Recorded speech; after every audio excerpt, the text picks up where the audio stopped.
All right, so yesterday, Tulsi Gabbard sent out a tweet, and I commented on it, and a lot of people who like Tulsi Gabbard commented on it. She basically said in the tweet that we should ban flights that are coming in from Brazil because of the new variant, which there is a variant. Um, and again, I'm not going to get into the weeds about how bad the variant is and so forth. But this is just an ongoing, perpetual, never ending crisis. All right. By the way, I want to do a quick shout out to the Libertarian Party of Broward County uh, in Florida here, who did an amazing job on Saturday raising awareness about our freedoms and liberties. This is the kind of like on the ground stuff. I was this close to going, but I was not feeling well on Saturday. I joked online that I, may have had COVID and so forth. And by the way, it's not a joke. So please don't. There are going to be people that take that in a way that they think I'm mocking and so forth. I'm not.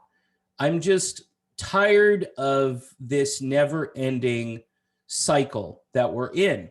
But let me get back to Tulsi Gabbard, because I could easily turn this video into a number of different topics.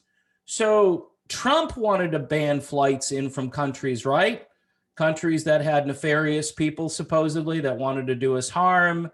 I don't necessarily agree with that either. I mean, look, the TSA and all of this surveillance state stuff that happens, you would think that with all of these so-called precautions in place, that we could weed out the bad actors, but we can't even do that. So, and then we've got this border issue, which I think is far more problematic than stopping airplane travel. I mean, to get on a plane, even in Brazil, isn't there all kinds of temperature checks and testing going on? And by the way, this kind of also proves that none of this stuff really does any good. None of these mitigation measures do any good. But to say we need to ban, Tulsi Gabbard is not a libertarian. She's not a libertarian. I get it. She has libertarian tendencies on some issues, and I think she's very sympathetic to arguments that you present to her. But here's the problem, and I was talking to my friend Reed Coverdale, whose channel, by the way, is blowing up. You really need to check out his content and some of the people that he's having on. He's becoming a rock star in the world of libertarian thought and so forth.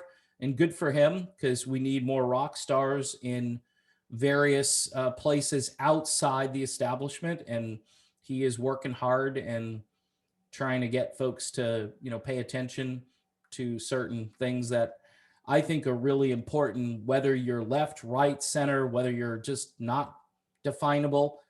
But I was talking to him and I'm saying, one thing about Tulsi Gabbard, you just can't seem to pin her down to a point where you feel comfortable with her on certain issues. And this channel, as people know, there's some people that have made fun of the name changes, and that's fine. I was thinking about changing it again. I have another channel on Rockfin called Live Free or Die, and I'm thinking to make that just the prevailing brand, because at this point, we've got to stick up for our liberties. Banning flights is not the solution to these problems. Doing measures like they're doing in places like Australia and parts of Europe and New York State and California, show me the receipts. There are absolutely no proof that any of this stuff does anything. As Tom Woods likes to say, virus is gonna virus, and this "my hair is on fire and we need to do something about it" approach, it just doesn't, to me, it just doesn't sound right. And there was some pushback on Twitter.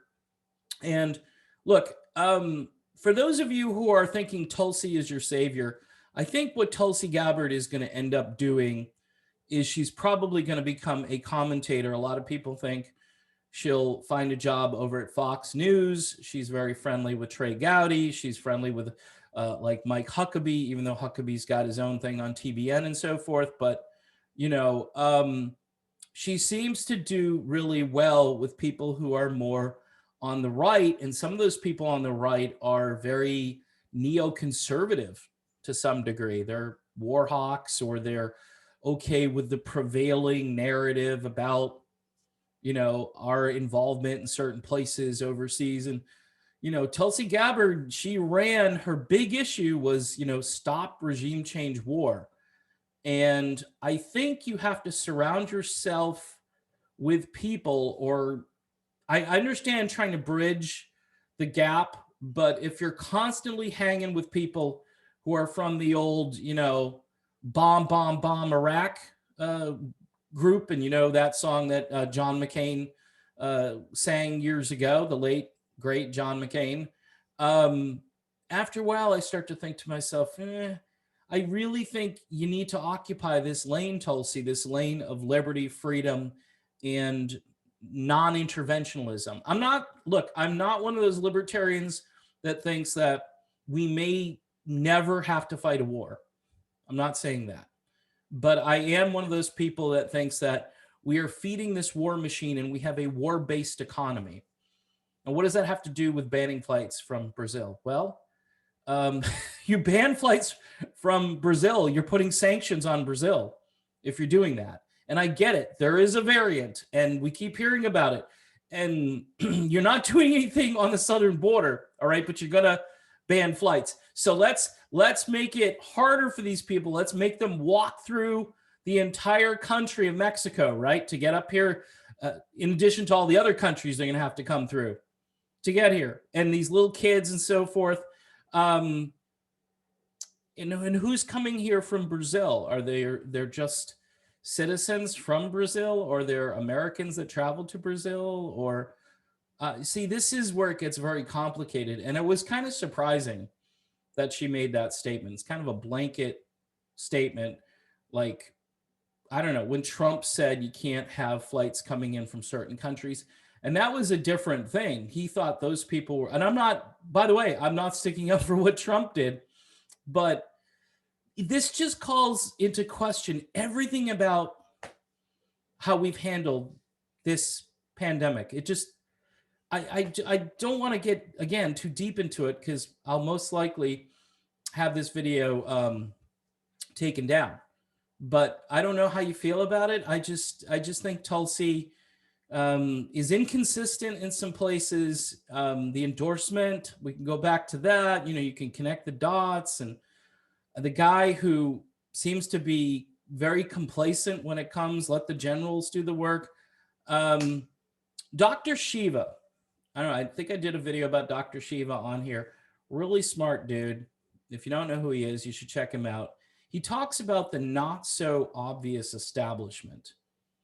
And people like Robert Kennedy Jr., believe it or not, there are a few people on his list, and Bernie Sanders is on his list.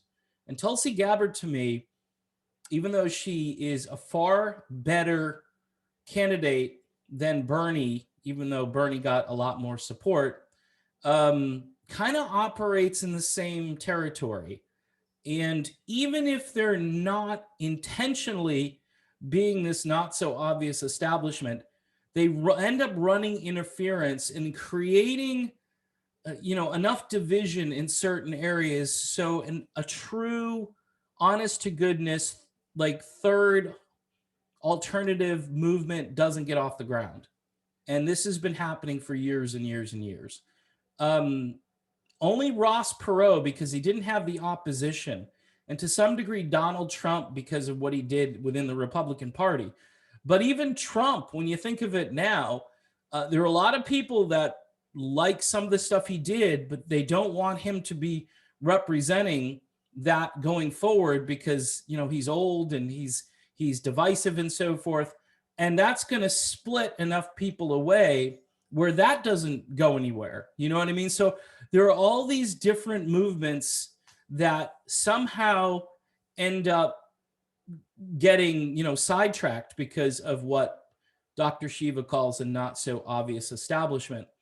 And unfortunately, the more I think about Tulsi Gabbard these days, the more I think she's and maybe she would deny this, and I'm sure she would, because I don't think she's doing it intentionally. I think she has a belief system, but like I said to my friend Reed, it's pinning her down on certain things can be really difficult. And I think banning flights from Brazil, it just doesn't sound, it doesn't sound like Tulsi Gabbard, number one.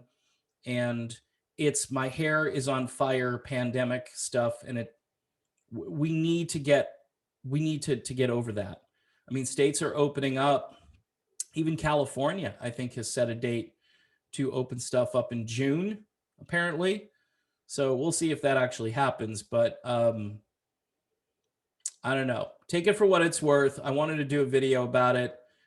Please subscribe to the channel. I do a little test. I know I'm probably losing people because of these videos, but you know, I keep losing subscribers, you know, 1 or 2 each day, just magically leave like it's on their priority list. Please unsubscribe from the channel. You pick up a bunch, then you lose a few each day. It seems a little weird, and I am kind of calling YouTube out on it because it doesn't make sense to me. But in any event, you can also check out my other channel called Live Free or Die, which is over on Rockfin.